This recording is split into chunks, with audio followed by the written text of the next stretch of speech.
If the power goes out, you don't have any candles, flashlights, or lamps at home, it could save your life. Just add rice, water, olive oil, and a kind of disposable container.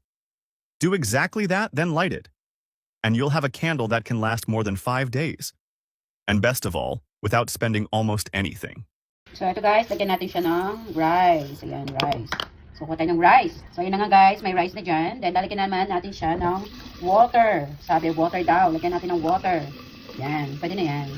And then lagyan natin ng olive oil. Ayan, olive oil yan. Diba? Olive oil. So ayan, ang olive oil. Ilagay na natin ng olive oil. Tingnan natin kung ano mangyayari. Damihan na natin. Yan!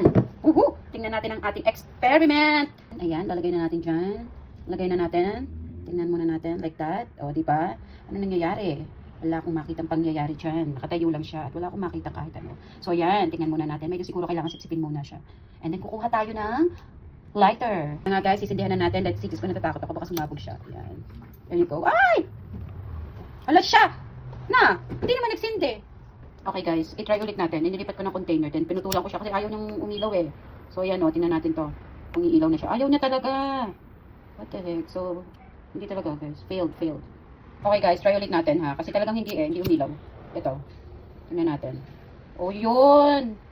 Umiilaw na siya. Pero mahina. Ayan guys. Parang mamamatay na. Wala. Walay. Ayan. Umiilaw siya guys. Oh, parang mamamatay na siya. Ayan guys, huwag kayong basta-basta naniniwala sa mga post na yan. Ayan, hindi siya umilaw. Yan na lang natira ko. Failed ang aking experiment. Baka naman may mali lang talaga ako. Ayan.